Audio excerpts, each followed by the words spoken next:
langsung aja dicicil ya materi yang kemarin dari konsep kesusastraannya Al-Quran. Ya, dulu pernah kita singgung bahwa dalam membagi keindahan bahasa Al-Quran itu banyak ulama di Timur Tengah, ulama Islam saat ini tuh masih agak kesulitan ya. Nah, kenapa bisa kesulitan? Karena tidak ada teori universal yang dipakai dan digunakan. Nah, oleh karena itu pada tesis saya ini saya akhirnya menggunakan teori yang lebih universal dan bisa diterima ke dalam semua budaya yang ada di manusia. Itu teorinya Stephen Ullman ya. Nah, Stephen Ullman ini adalah seorang peneliti bahasa di Inggris yang dia ahli semantik sekaligus ahli sastra. Nah, penelitian saya kan tentang semantik dan romantik. Romantik itu kan sastra. Oleh karenanya kenapa saya mengambil teorinya meaning and style-nya Stephen Ullman, karena beliau Stephen Ullman ini dulunya adalah ahli semantik sekaligus ahli sastra. Itu jarang sekali orang yang bisa ahli ke dalam dua keilmuan itu. Nah, yang uniknya Stephen Ullman itu dalam membagi keindahan suatu sastra atau suatu bahasa itu membagi ke dalam 3 pembagian. Jadi suatu teks disebut teks biasa kalau dia langsung mencapai makna, tidak ada belok-beloknya dulu, ya nggak? Ya misalkan aku sayang kamu, itu kan langsung mencapai makna, tidak ada belok-beloknya ya. Nah itu berarti teks biasa, bukan teks yang bersastra. Ya, misalkan Farhan lagi lapar nih belum sarapan, coba Farhan membuat teks biasa dari kayak apa perasaan lapar itu. Kira-kira apa kata yang keluar? Kata yang keluar Iya, kalau lagi tapi lapar lagi bikin lapar teks. tapi teks biasa, tidak ada sastranya. Apa yang keluar kata-katanya? Oh, kata-katanya kayaknya mengeluh, Kang. Apa tuh? Coba. Jadi contohnya judulnya apa ya kira-kira? Ya, apa aja kalau laparan lapar apa kata-kata Oh, yang akan keluar. Tapi dalam konteks teks biasa, bukan teks sastra. Apa yang keluar? contohnya Farhan membuat eh teks skripsi, tapi dalam keadaan lapar, jadi tidak fokus, terus si kata-katanya itu tidak nyambung. Contohnya di dalam latar belakang. Tunggu. Itu mah, aduh, udah itu mah terlalu tinggi ya. Yang saya maksud Oh, di sini teks biasa yang tidak ada belok-beloknya. Langsung mencapai maknanya. Nah, misalkan Farhan sarapan nih, belum makan. Ya, Farhan ngomong sama temennya, ayo makan nasi kuning. Nah, itu kan teks biasa tuh. Iya nggak? oh Langsung iya, iya, langsung tersampaikan nggak maknanya? Langsung kan? langsung. Nah, ya itulah. Di sini Ullman menyatakan teks biasa itu akan menjadi teks sastra kalau dimasuki oleh 3 hal. Yang pertama motif, yang kedua ambiguitas, yang ketiga nuansa. Ya, nah ini nanti saya kasih contoh. Misalkan tadi Farhan bilang, ayo makan nasi kuning, itu kan masih masuk di sini nih, masih masuk di teks biasa nih. Karena dia langsung mencapai maknanya kan, nggak ada belok-beloknya. Ya enggak? Ya enggak? Kalau ada belok-beloknya, misalkan kita masukin motif nih. Farhan tidak akan bilang, ayo makan nasi kuning. Ya, mungkin Farhan belok-belok dulu nih. Kata-katanya itu ada unsur sastranya, unsur motifnya. Nah, Mm-mm. misalkan mengapa langit pagi ini seakan mengajak kita ke warung di pojok sana. Nah, ya kan? Ya enggak? Iya, Oh, iya, itu benar. itu ya, itu motif ya. Kenapa motif? Karena dia eh, ada sesuatu yang tidak bisa kita maknai secara literal. Apa benar langit yang mengajak kamu ke warung di pojok sana? Enggak kan? Masa langit berbicara, ayo Han, makan nasi kuning di situ? Enggak kan? Tidak. Itulah yang disebut motif, karena kita harus mengubah maknanya. Tidak boleh tidak boleh kita artikan apa adanya. Iya nggak? Iya betul. Langit mengajak pagi ini, langit biru itu mengajak kita ke warung di pojok sana. Itu kan tidak bisa dimaknai literal. Masa langit berbicara mengajak? Tidak. Itulah motif ya. Jadi motif itu syaratnya ada sebelum mencapai suatu makna, dia belok-belok dulu nih. Ada apa ya? Ada kayak tikungannya begitu ya, sehingga jadi lebih indah. Tidak lurus-lurus saja. Kalau tadi, kalau Farhan di teks biasa tadi, ayo makan nasi kuning. Itu kan teks biasa tuh, langsung mencapai maknanya kan. Jadi tidak seru Mm-mm. kan. Nah, itu. Kalau sudah masuk ke motif, dia eh, ada unsur keindahan dan syaratnya motif itu tidak boleh dimaknai apa adanya. Oke. Nah, yang kedua ambiguitas. Apa itu unsur ambiguitas? Ini sebenarnya unsur ambiguitas ini namanya juga ambigu. Jadi dia sebenarnya tidak selalu menunjukkan keindahan, tapi dia justru lebih ke kode-kode, justru lebih ke teka-teki, begitu ya. Tidak selalu langsung indah, tapi keindahannya itu bukan pada keindahan makna justru, tapi keunikan atau keteka-tekian makna. Ya, Gaya, gaya. misalkan tadi ya, ayo makan nasi kuning. Nah, di sini Farhan tidak langsung bilang ayo makan nasi kuning. Dia mungkin akan membuat semacam teks yang ada ambiguitasnya itu. Contohnya misalkan Farhan bilang eh, apa ya? Contohnya Farhan bilang hmm, Contohnya nggak di ya Quran kan? Kang. belum, kan ini masih teorinya dulu, teori sastra nanti ya. Nanti di Al-Quran banyak tuh. Motif aja ada banyak nih. Ada Ayat tiga kursi. kan. Nah, betul. Contohnya di ayat kursi, tapi itu kan nanti ya. Kita lihat dulu contoh di teks nasi kuning tadi. Contohnya ya misalkan Farhan oh iya, Farhan bilang, ayo kita makan nasi misalkan ya PMII misalkan. Wah, Nah, itu kan ambigu ya bagi orang yang tidak mengerti. iya. Nggak tahu apa maksudnya nasi PMII kan. Tapi kalau orang yang memiliki kajian mendalam, oh PMII kan kuning. Oh berarti ini maksudnya Farhan ayam makan nasi kuning nih. Jadi ada belok nih, ada belokan. Mungkin belokannya tidak semua orang paham. Makanya itu disebut vagueness kalau bahasa Inggris, ambiguitas. Makanya ayat kursi juga itu kan begitu. Dia kalau dilihat sekilas kayak apa ya? Nggak ada yang indah biasa jangan, tapi pas dilihat, wih ternyata saling berpasang-pasangan itu kalimat-kalimatnya kan begitu. Iya. Nuansa. Nah kalau nuansa itu harus dimaknai apa adanya. Dia tidak ada perubahan makna, tapi memang indah didengarnya begitu ya. Indah didengarnya. Contohnya kalau di sini kan tadi misalkan teks biasanya apa? Fitria adalah wanita yang anggun. Kalau dia sudah masuk unsur nuansa jadi begini. Langit begitu merona di ufuk barat, namun itu tidak memalingkan aku dari keanggunan wanita itu, wanita minal fitriyah. Masya Allah. Ini kan bisa dimaknai apa adanya kan? Tidak perlu kayak tadi. Eh, apa langit mengajakmu makan nasi kuning. Itu bohong itu mah. Kalau dimaknai apa adanya tidak bisa, itu cuma gaya bahasa. Tapi kalau ini bisa dimaknai apa adanya. Langit begitu merona di ufuk barat.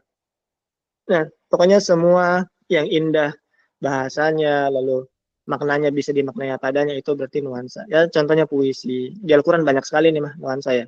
Contohnya ya, wa may ya'mal mithqala dzarratin khairan yarah, wa may ya'mal mithqala Ayyaman. dzarratin syarran yarah. Wah, banyak sekali di Al-Quran itu kan. Pokoknya yang ada yang indah bahasanya, lalu dia bisa dimaknai apa adanya, itu berarti nuansa. Bedanya apa dengan motif? Motif tidak bisa dimaknai apa adanya. Kalau ambiguitas, nah ini bisa dua-duanya, tergantung kita mau pakai yang ada bisa dimaknai apa adanya atau yang tidak bisa dimaknai apa adanya. Oke, siapa yang mau dulu jelasin pertama nih? Unsur motif yang pertama adalah penggunaan kata ganti yang tidak seharusnya. Siapa yang mau? Saya acak aja deh. Saya Kang, Kelompok, saya mau. kelompok satu. Ya, coba jelaskan. Itu di ini ya, di unsur nuansa ya. Motif dulu motif. Kita Unsur satu-satu motif dulu. ya 149 ya. Iya. Mau presentasi, Farhan aja deh yang presentasi. Ya, biar laptop saya nggak nge-lag juga, takut nge-lag nih. Oh, ya udah Present, boleh Kang, boleh. ya, presentasi lewat HP juga mah nggak santai.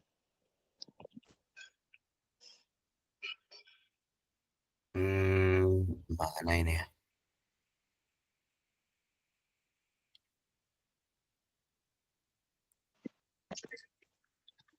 Ya,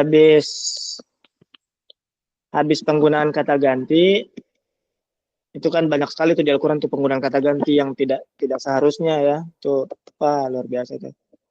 Itu Sudah belum? habis itu saya tunjuk aja ya. Setelahnya siapa mau yang mau? Eh, Pinkan, mau Pinkan? Belum pernah dengar suaranya ini anak baru kayaknya ya. Mm-mm. Habis ini Pinkan ya, yaitu unsur motif. Bagian kedua adalah perbedaan lafaz dan makna. Oke? Ya, Yang Farhan mana, saya Kak? beri waktu. Hmm? Yang mana? Yang unsur motif yang kedua yaitu perbedaan lafaz dan makna halaman 151. Ya, saya beri waktu ke Farhan 9 menit dari sekarang. Tafadhol Mas Quran. Masya Allah. Qadim Ustaz. Bismillahirrahmanirrahim. Izin menjelaskan mengenai penggunaan kata ganti yang tidak seharusnya.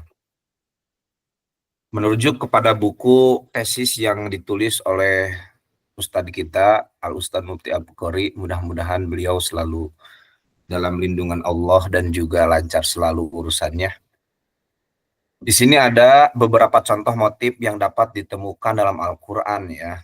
Nah, salah satunya itu adalah penggunaan kata ganti yang tidak seharusnya. Motif yang melambangkan ketersembunyian sesuatu yang mana dapat dijadikan sebuah alasan atau rasionalisasi terhadap penggunaan kata ganti yang tidak seharusnya. Sehingga dengan menyingkap kepada hal yang tersembunyi dalam penggunaan kata ganti tersebut dapat ditemukan keindahan makna yang membawa pesan secara mendalam. Nah, contohnya yaitu dalam surat Al-Fatihah yaitu ya. Kalau dalam surat Al-Fatihah ada di ayat pertama yaitu Bismillahirrahmanirrahim, artinya dengan menyebut nama Tuhan yang Maha Pengasih lagi Maha Penyayang. Nah, di sana dari kalimat dengan menyebut nama Tuhan yang Maha Pengasih dan lagi Maha Penyayang ini terdapat motif yang begitu indah, yang begitu berkesan, yang begitu bermakna bahwasanya Allah Subhanahu wa taala mengganti kata ketiga yaitu Tuhan ya. Padahal dia sedang berbicara begitu. Sebagai orang pertama begitu. Nah, tapi seharusnya kan kalau merujuk pada kaidah bahasa yang umum, kan Allah mengatakan dengan menyebut namaku yang Maha Pengasih lagi Maha Penyayang. Nah, yang uniknya itu adalah di dalam kata gantinya begitu. Kenapa orang yang berbicara memakai kata ganti orang ketiga begitu. Nah, itu yang disebut unsur kata ganti yang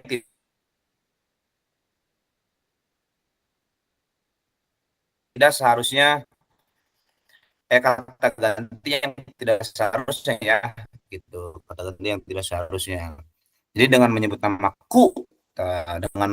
namaku yang Maha Pengasih lagi Maha Penyayang begitu. Namun penggunaan kata ganti berikan suatu lapisan makna dan mendekatkan Allah dengan hambanya tanpa menimbulkan jarak yang mana mungkin muncul dari penggunaan kata ganti pertama yang eksplisit. Nah, ini juga memberikan nilai edukasi teman-teman, di mana Allah sebagai pendidik sedang mengajar hambanya yang berperan sebagai murid untuk menyebut asma'nya. Ini sebagai tahap pendidikan awal begitu ya, tahap dasar atau tahap fondasi awal begitu ya, yang mana memiliki nilai sejalan dengan ungkapan seorang ibu ketika mengajarkan seorang anaknya. Contohnya mengucapkan kata mama. Mama, mama, mama, atau ada yang di dalam Sunda itu emak gitu kan, kalau Sunda. Pada awal proses pendidikan, begitu kan, dengan sendirinya si anak tersebut akan mendengar apa yang diajarkan oleh mamanya. Seperti itu. Kemudian keindahan bahasa yang digunakan dalam ayat ini memperlihatkan bagaimana Allah melalui pilihan kata membangun hubungan emosional, juga memberikan rasa kewibawaan. Akan tetapi di saat yang sama menyiratkan keintiman ya yang sangat mendalam. Nah, sebagai pembaca kita tidak bisa merasa bahwa Allah berbicara dengan dirinya secara jauh begitu. Tapi kita diajak untuk memahami bahwa Allah sedang berbicara dengan kedekatan yang personal begitu. Ini adalah sebuah gambaran, sebuah bentuk retorika yang sangat halus, tetapi sangat memiliki dampak yang besar dalam menciptakan rasa hubungan spiritual antara Allah dan hambanya. Kalau begini ya, mohon izin Kang Mufti, Ya, dalam bahasa Sunda juga ada Hmm. apa namanya itu kata yang tidak sering kita jumpai maknanya. Saya mengutip dari apa namanya kata-kata daripada Bapak Gubernur kita yang terbaru begitu ya, updating untuk Jawa Barat ini. Beliau sangat Iya. luar biasa dalam budaya Sunda, dalam tata bahasanya juga saya sangat menarik begitu. Iya. Contoh Gimana? ada kata ini, cilukba. Itu kan biasanya diajarkan oleh seorang ibu ke anaknya gitu ya. Kenapa harus cilukba begitu ya? Cilukba gitu. Hmm. Nah, itu ternyata ada sebuah makna yang menarik yang tersirat daripada cilukba itu. Diambil daripada bahasa Inggris dan bahasa Arab. Ini bukan cocokologi, tapi benar-benar nyata gitu. Hmm. Cilukba itu ci-nya adalah maha suci. Maha sucinya maha suci Allah. Look, lihatlah Allah begitu ya. Look itu dalam bahasa Inggris. Ba itu adalah Robba, Tuhan. Lihatlah Allah sebagai Tuhan. Makanya kenapa ketika ibu bercanda dengan anaknya menggunakan kata cilukba. Nah, itu adalah sebuah keindahan yang diteliti oleh Deddy Mulyadi, yang dilontarkan, yang dikutip oleh saya ya. Ternyata luar biasa sekali begitu dalam bahasa ini. Ada banyak mengandung kata makna yang mungkin jarang orang mengetahui secara mendalam begitu. Itu mah adalah sebuah ini aja, pengen menyampaikan saja. Bagus. Sip, 3 menit lagi itu satu paragraf selanjutnya aja, satu paragraf lagi aja yang tadi. Oke. Masih ada waktu 3 menit. Tadi yang satu paragraf. Berarti langsung perbedaan lapas dan makna ya? Bukan, nanti itu pinkan itu. Tadi ada satu paragraf lagi lumayan bagus tuh analoginya. Yang yang ini ya, yang secara emosional ya? Bukan, di atasnya. Oh ya. Nah, ini sebagai contoh dalam kehidupan sehari-hari ya, ketika seseorang menyatakan niatnya untuk melindungi atau membantu orang lain, biasanya orang tersebut akan menggunakan kata ganti pertama. Seperti, saya akan melindungi Anda. Nah, di sini jika kita mengikuti pola bahasa yang digunakan oleh Allah dalam Al-Fatihah, kalimat tersebut bisa kita ubah dong menjadi sesuatu yang lebih simbolis. Seperti, temanmu yang bernama Mufti Abqori ini siap melindungimu dengan segenap jiwa dan raganya. Jika diperhatikan bahwa perbedaan penggunaan kata ganti ini memberi nuansa berbeda ya, tentunya. Kalimat kedua meskipun menggunakan kata ganti ketiga justru memberikan kesan lebih dekat gitu, lebih hangat, seakan-akan si pembicara itu berbicara dengan perspektif yang lebih personal dan berwibawa begitu. Nah, jika diungkapkan secara emosional gitu ya, penggunaan kata ganti ketiga ini tidak hanya memberikan rasa berhubungan yang lebih dalam, akan tetapi juga meningkatkan kewibawaan kata saya begitu ya. Meskipun umum digunakan, akan tetapi terkadang memberikan jarak antar pembicara dan pendengar itu, terutama dalam konteks formal atau spiritual ya. Nah, di sini kalimat diubah menjadi dengan menyebut nama Tuhan yang Maha Pengasih lagi Maha Penyayang. Nah, itulah. Bagus. Waktu Nah, habis luar biasa. Oh ya udah. Ini udah kan? Iya, udah waktu habis 9 menit pas. Bagus sekali ya. Ini mah udah setara dosen Farhan ini mah ya penjelasannya. Oh enggak Kang. Ya, ya, ya. Ya, bagus, syukran Farhan, jazakallah khairan. Siap-siap ya pinkan ya. Nah, bagus sekali Farhan. Jadi memang tadi penggunaan kata ganti dalam Al-Quran, Allah itu sering menggunakan kata ganti ketiga. Allah itu agak jarang menggunakan kata aku ya. Ya, nanti ada dalam sastra selanjutnya. Ternyata penggunaan kata aku itu tujuannya justru untuk kontra sastra. Nanti ada di tesis selanjutnya, di pembahasan selanjutnya ada. Atau ada mungkin ada di awal ya. Coba saya lihatkan. Kenapa Allah menggunakan kata ganti ketiga? Tadi betul sekali kata Farhan. Karena apa? Eh, Contohnya ketika bayi baru lahir, itu seorang tua langsung bilang, saya enggak? Coba saya tanya ke Pinkan atau Irma. Kalau ada bayi baru lahir nih, mau diajarin bicara, orang tuanya bilang saya atau bilang papa mama? Bilang papa mama. Bilang papa mama, jarang ada yang bilang saya. Ya nggak? Ya, Iya ya Kang. karena bayi baru lahir. Sama nih orang baru buka Al-Quran, ketemu Al-Fatihah, itu tidak langsung mendengarkan kata aku dari Tuhan, ya nggak? Tapi Tuhan memperkenalkan dulu namanya. Bismillahirrahmanirrahim. Allah Tuhan Ar-Rahman yang Maha Pengasih. Iya, Ar-Rahim yang lagi Maha Penyayang. Allah tidak bilang Bismi Ar-Rahman Ar-Rahim. Alhamdulillah, ya kan? Tapi Alhamdulillahi Rabbil Alamin. Allah tidak menggunakan kata aku karena tahap pendidikan tadi yang dibilang Farhan. Sebagaimana orang tua kalau ketemu bayi, tidak langsung bilang aku, tapi bilangnya papa mama begitu. Nah, terus tadi Farhan juga bilang bahwa kalau orang kata kata ganti ketiga itu meningkatkan kewibawaan dan kedekatan ya. Di Sunda kan sering banget tuh. Kalau misalkan kita mau menjaga wibawa, kita tidak bilang aku atau saya, ya nggak? Ya, mungkin kita akan bilang nama kita nih, misalkan Mufti mau bantu Pak, gitu kan? Yang mana lebih hangat? Saya bilang saya mau bantu Pak, atau Mufti mau bantu Pak. Di Sunda kan sering banget ya, karena kita tahu orang Sunda di antara budaya Indonesia termasuk yang paling halus ya. Jadi saya selama berinteraksi dengan orang Sunda ketika ingin menambah kehangatan itu jarang ada yang menggunakan kata ganti saya. Ya, contohnya tadi ketika ada teman yang mau membantu Anda, kalau dia bilang saya siap membantu Anda, dibandingkan dengan dia menggunakan kata ganti ketiga, temanmu Farhan ini siap membantu Anda. Ya kan? Temanmu yang bernama Irma ini siap, itu menambah kewibawaan dan kehangatan. Ya, bagus sekali. Terima kasih Farhan. Saya lanjut ke bagian kedua, perbedaan lafaz dan makna. Silahkan pinkan. Saya beri waktu 9 menit. Boleh presentasi pinkan? Pakai HP atau laptop? Pakai HP, Kang.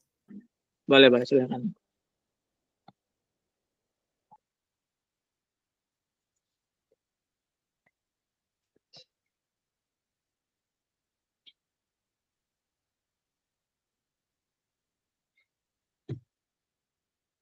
Silahkan.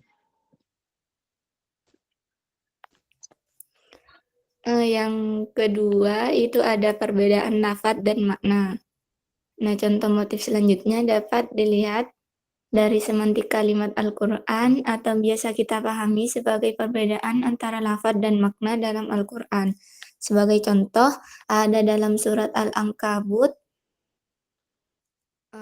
ayat 2 yang mana Allah berfirman, apakah manusia mengira bahwa mereka akan dibiarkan hanya dengan mengatakan kami telah beriman dan mereka tidak diuji? Kalimat tersebut sekilas berbentuk pertanyaan, namun secara motif sebenarnya sedang memberikan informasi tentang kepastian bagi orang beriman untuk diuji. Hal ini dapat dilihat dari kenyataan bahwa pertanyaan ini tidak memerlukan jawaban. Jadi sebenarnya ayat ini itu Suaranya kurang kedengeran. Kayak memelan gitu. Coba agak dekat aja mic-nya dari mulut biar lebih jelas ya. Bagus, bagus. Lanjut. Jadi sebenarnya ayat ini itu sekilas bentuknya pertanyaan. Namun informasi ini memberikan kepastian bahwa orang yang beriman itu pasti akan diuji gitu. Nah, motif dalam ayat ini memberikan pesan bahwa ujian adalah bagian tak terpisahkan dari kehidupan orang beriman. Jadi orang yang beriman itu pasti akan mendapat ujian. Motif ini menciptakan kedalaman makna yang tidak dimiliki oleh teks biasa. Dalam teks biasa, sebuah pertanyaan seringkali membutuhkan jawaban atau setidaknya menyarankan ketidakpastian. Namun dalam konteks ayat ini, pertanyaan tersebut mengandung motif kepastian yang memperkuat pesan bahwa orang beriman akan diuji, bahkan jika mereka menganggap diri mereka sudah cukup dengan iman. Nah, ini adalah perbedaan mendasar antara teks biasa dan teks yang memiliki gaya atau sastra. Berarti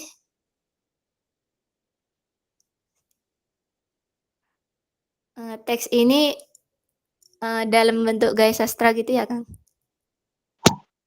Iya, betul ya. Kenapa gaya sastra? Karena dia bentuknya apa? Istifham. Apa itu istifham? Pertanyaan, ya kan?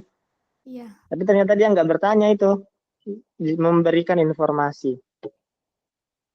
Jadi dalam kalimat itu ada 3, ada pertanyaan, informasi, dan perintah. 3 tuh.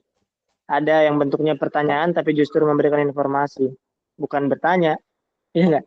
Coba baca lagi ayatnya, bagaimana bunyi ayatnya? Artinya, Kang? Artinya boleh, bahasa Arabnya juga boleh. Artinya dulu aja. Apakah manusia mengira bahwa mereka akan dibiarkan hanya dengan mengatakan, "Kami telah beriman dan mereka tidak diuji"? Nah, itu bertanya nggak itu kira-kira? Atau memberikan informasi bahwa manusia akan diuji? Bertanya. Hah? Kok bertanya? Apakah manusia mengira? Itu bertanya atau memberikan informasi? Memberikan informasi. Iya, memberikan informasi, tapi bentuknya bertanya. Itulah perbedaan lafaz dan makna contohnya. Kadang-kadang bentuknya pertanyaan, tapi justru itu adalah pemberian informasi. Apa bahasa ada yang hafal ayat Arabnya nih? Al-Anfal ayat 2. Ahasiban nas ayyutraku ayyakulu amanna wa hum la yuftanun. Itu enggak perlu kita jawab itu pertanyaan itu. Iya enggak? Nah, coba saya lihatkan lagi. Yang tadi.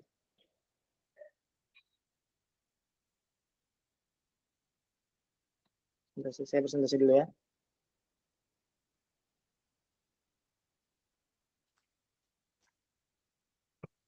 Nah, jadi perbedaan lafaz makna itu sudah banyak di kitab-kitab, ini diulang lagi aja di tesis saya ya. Ada yang bentuknya istifham, tapi ternyata dia ikhbar. Ikhbar itu kan memberi pertanyaan ya. Ada yang bentuknya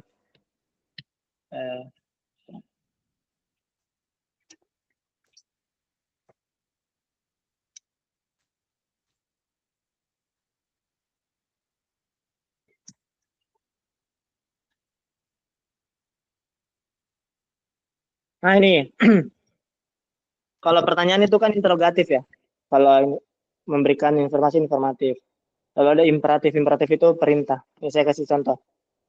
Ada yang bentuknya pertanyaan, tapi dia adalah informasi. Contohnya, ahasiban nas ayyutraku ayyakulu amanna. Apakah manusia mengira bahwa mereka akan dibiarkan hanya dengan mengatakan kami telah beriman dan mereka tidak diuji. Wahum la yuftanun, dan mereka tidak diuji. Ini sebenarnya teks sastra. Teks biasanya apa? Manusia akan diuji. Tapi Al-Quran menggunakan sastra untuk menyampaikan suatu informasi bahwa manusia akan diuji dengan pertanyaan. Ya, ya enggak? Atau yang paling banyak di surat Ar-Rahman itu apa? Fabi ayyi ala'i rabbikuma tukadziban. Maka nikmat Tuhan mana lagi yang kamu dustakan? Itu kan, itu tidak bertanya itu, Pinkan. Jadi Pinkan jangan terlalu polos. Kalau ada pertanyaan, belum tentu itu bertanya sebenarnya. Ya, ini ada yang kedua. Ada yang bentuknya pertanyaan tapi itu perintah. Contohnya tadi, Fabi'ayyi ala'i rabbikuma tukadziban. Maka nikmat Tuhanmu mana lagi yang mau kamu dustakan? Itu tidak bertanya, tapi justru memberikan perintah. Perintahnya apa? Perintahnya adalah untuk bersyukur. Ini juga ada Al-Ghasyiyah 17. Bentuknya interrogatif atau bertanya, tapi dia perintah. Apakah itu? Afala yanzuruna ilal ibli kaifa khuliqat. Nah, afala ya, iya benar gak itu ayat bunyinya? Al-Ghasyiyah 7. Afala yanzuruna ilal ibli kaifa khuliqat. Maka apakah mereka tidak memperhatikan unta bagaimana ia diciptakan? Ini bukan pertanyaan sebenarnya, tapi memberikan perintah. Coba perhatikan itu unta, bagaimana proses penciptaannya. Ini perintah untuk belajar biologi unta. Ya.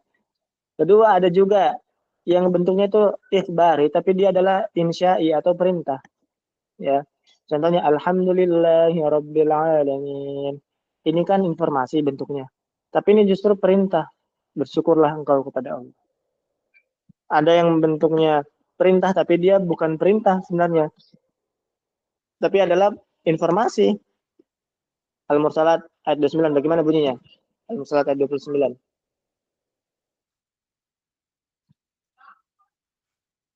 Ya.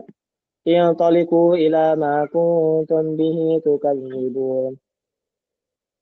Ini kan disuruh perintah. Intaliqu ila ma kuntum bihi tukadzibun. Nah, ini sebenarnya bukan perintah, tapi memberikan informasi bagi orang yang suka berdusta pasti akan menuju siksa. Ya, ada lagi yang negatif positif la uqsimu bihadzal balad, ya adalah nafi tapi justru bermakna positif ya. Ada juga positif yang bermakna negatif. Apa? Basyirhum bi'adzabin alim. Masa di sini basyir itu kan kabar gembira tapi tentang azab yang pedih. Ini berarti lafaznya positif tapi dia maknanya negatif. Inilah perbedaan lafaz dan makna. Ada yang lafaznya negatif, ya adalah nafi di sini la uqsimu, tapi dia bermakna positif, pasti akan bersumpah. Ada yang lafaznya perintah imperatif, tapi dia bermakna informasi. Ini intoliku ila ma kuntum bihi tukadzibun. Ada yang lafaznya informasi, tapi dia bermakna imperatif atau perintah. Alhamdulillahi rabbil alamin. Ada yang bentuknya pertanyaan, interrogatif, tapi dia bermakna perintah. Afala yanzuruna ilal ibli kaifa khuliqat. Ada yang bentuknya pertanyaan, tapi dia bermakna informasi ini. Ahasiban nasu ayyutraku ayyakulu amanna wa hum la yuftanun. Ya. Itulah perbedaan antara lafaz dan makna. Syukran ya Pinkan dan Farhan atas bantuannya. Mungkin saya beri waktu 5 menit terakhir untuk diskusi dan tanya jawab. Satu pertanyaan aja. Ada yang mau ditanyakan? Pertanyaan yang tidak serius juga boleh. Yang kayak kemarin Farhan tuh nanya apa itu? Nanya hadir di Jumat Agung ya untuk ngambil makan. Nah itu tidak apa-apa juga ditanyakan. Atau apa? Siapa yang mau bertanya? Irma mau bertanya? Atau Farhan mau bertanya. Siap, Farhan, silakan bertanya. Kang, itu kalau membuat tesis kayak gitu ya, itu kan ini yang diteliti kan ini Al-Qur'an begitu ya. Tidak memakai kesusastraan nih ya. Nah, itu betul. Kalau misalkan kita tidak menguasai secara ini ya apa namanya tuh, secara hafal ataupun gimana ya, apa secara hafal ataupun sudah tahu begitu ya, sudah tahu yang mana-mana saja yang akan ditelitinya, itu apakah perlu menguasai Al-Qur'annya dulu gitu ya sampai ke makna-maknanya, atau hanya dikutip beberapa saja kalau untuk membuat tesis seperti itu? Makna apa dulu nih? Contoh begitu dalam tadi ya membuat unsur nuansa contohnya. Nah itu kan mengutip Qur'annya kan, kalau kita nggak tahu harus mengutip yang mananya pusing kan, karena Quran banyak begitu, yang berapa itu 6.666 ayat itu, ataupun kategori suratnya yang mana gitu yang cocok untuk dijadikan contoh. Ya apa namanya, jadi tesis yang berhubungan dengan Quran itu kan menurut Farhan ya itu berat. Tapi kalau siapa tahu Kang Mukti bisa memaparkan apa namanya, step by step ataupun langkah-langkah untuk bisa menyusun sebuah tesis yang mana untuk apa namanya, analisis Quran seperti ini gitu, memakai bahasa kesusastraan. Iya, iya. Pertama kan kita pasti harus ini ya, harus biasa mengkaji dari awal sampai akhir. Biasa kan bulan Ramadan tuh. Nah, itu kan ada khatam Quran tuh. 1 juz 1 hari misalkan ya. Nah, kalau teman-teman di sini kan udah pada bisa bahasa Arab, jurusan bahasa Arab lagi sebagian. Maka kalau sekedar dibaca one day one juz tuh di bulan Ramadan, tapi enggak diteliti artinya, lalu enggak buka kitab tafsir, nah itu kayaknya sayang tuh. Ya enggak? Jadi emang syarat menyusun tesis biar cepat ya harus punya bekal dulu. Minimal dia sudah mengkaji Al-Quran dari awal sampai akhir, ma'nan wa tadabburon, maknanya dan juga tadabburnya dari para ulama kan. Nah, terus kedua, kalau memang nanti Farhan ngambil tafsir di PTIQ misalkan, nah itu jangan terlalu khawatir karena dosen pembimbingnya siap membantu ya. Jadi dosen-dosen pembimbing kita harus selalu berkonsultasi ketika ada masukan. Kayak kayak ini sebenarnya misalkan keindahan bahasa Al-Quran, kesusastraan Al-Quran menurut Stephen Ullman misalkan, lalu kita integrasikan ke dalam Al-Quran. Nah, itu dosen pembimbing saya banyak berperan. Misalkan kayak ini, ikhtilaful lafz wal ma'na, perbedaan lafaz dan makna. Itu ternyata sudah banyak di kitab tafsir, salah satunya Ibnu Ashur di At-Tahrir wa Tanwir, atau di tafsir Mafatihul Ghaibnya Ar-Razi, di situ sudah banyak itu. Nah, saya cuma mengintegrasikan, mengkompilasi. Jadi tidak perlu takut, nanti akan ada yang arahkan dari dosen pembimbingnya, profesor-profesor semua, ya orang-orang hebat lah semua di Istiqlal ini, yang sudah teruji turasnya, sudah teruji bahasa Arabnya, sudah teruji kemampuannya ya. Nah, itu kalau mau ngambil jurusan yang sama dengan saya ya, jurusan kampus di Indonesia yang sangat-sangat spesialis dalam penelitian Al-Quran kan PTIQ. Kalau memang mau ngambil di situ ya insya Allah dosennya siap membantu. Jadi tidak perlu takut. Nanti dosen yang akan mengarahkan dan membimbing. Kita cuma mengintegrasikan. Gitu ya. Iya Kang, ya berarti itu ya, berarti harus menguasai ininya dulu ya, Qurannya begitu. Tapi kalau Bahasa memang Arab dulu misalkan paling penting. bahasa Arab ya tentu. Bahasa Arab Kalau dulu. misalkan ya sadar diri kemampuan ya, contoh seperti Farhan yang minim sekali, kalau baca Quran Iya. masih jauh dari kata benar dan juga bahasa Arabnya masih jauh dari kata kefasihan dan juga itu ya banyak yang salah. Nah, kalau Iya. misalkan masuk PTIQ ya mau-mau banget ya, asal LPDP aja kayak Kang Muti. Iya, iya. Iya, semoga ya. Kalau mau daftar bilang aja nanti saya bimbing ya. Karena kan Ini S1 di sini kan PBSB begitu ya, PBSB masih LPDP juga S1-nya di UIN itu. Nah, kalau misalkan S2-nya ada jalur, tadi kan dosen membantu mahasiswa dalam menyusun tesis ya, dosennya baik-baik. Siapa tahu Kang Mufti juga bisa mempraktikkan kebaikan dosen untuk Farhan mendapatkan siap. LPDP. Iya, insya Maaf. Allah.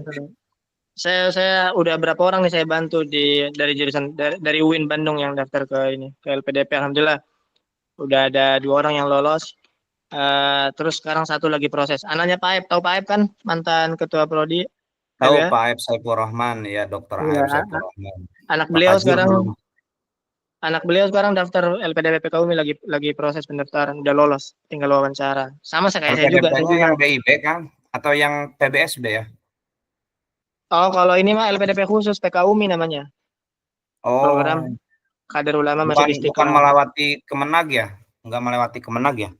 Enggak. Tapi bisa. Banyak kok yang dari S1-nya BIB, lalu S2-nya LPDP atau PPSB ya, PPSB.